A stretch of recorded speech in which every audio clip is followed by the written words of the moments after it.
সাজানো বয়ফ্রেন্ড চুক্তিপত্রে প্রেম, নাদানিয়ায় ধরা পড়বে অদ্ভুত প্রেম কাহিনী। নাদানিয়া সিনেমার হাত ধরেই বলিউডে এন্ট্রি হতে চলেছে ইব্রাহিম আলী খানের।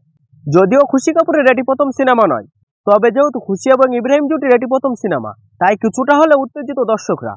আগামী 7ই মার্চ নেটফ্লিক্সে মুক্তি পাবে এই সিনেমাটি। এবার মুক্তি পেল সিনেমার ট্রেলার। সিনেমার ট্রেলারে দেখা যাচ্ছে দুই কলেজ স্টুডেন্ট অর্জুন এবং পিয়ার কথা। দুই ভিন্ন মেরুর দুই মানুষের ভালোবাসার গল্প ধরা পড়বে এই সিনেমাটিতে। এখানে দেখা যাচ্ছে ইব্রাহিম ওরফে অর্জুন মেহতা নিজের লক্ষ্যে স্ত্রী থাকা একটি ছেলে।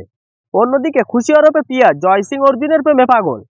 শনিবার মুক্তি পাওয়া এই ছবির 2 মিনিটের ট্রেলারে দেখা যাচ্ছে অর্জুন এবং পিয়ার ভালোবাসা সম্পর্ক আর 4-5টা প্রেমের গল্পের মতো নয়। পিয়ার সঙ্গে কোনো এক চুক্তি করেছিল অর্জুন, যেটা অনুযায়ী পিয়ার বয়ফ্রেন্ড সেজে থাকার দরুন প্রতি মাসে সে 25,000 টাকা করে পাবে।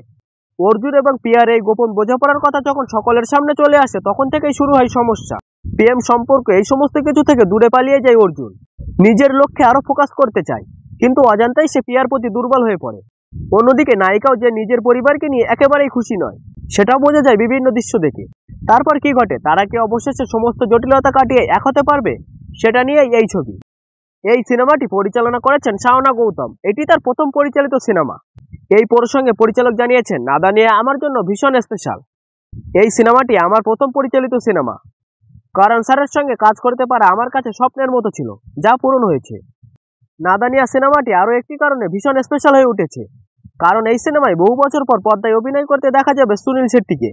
নস্টালজিয়া এবং নতুন প্রজন্ম যে এই সিনেমায় মিলেমিশে একাকার হতে চলেছে, তা আরও একবার প্রমাণ হয়ে গেল ট্রেলারে।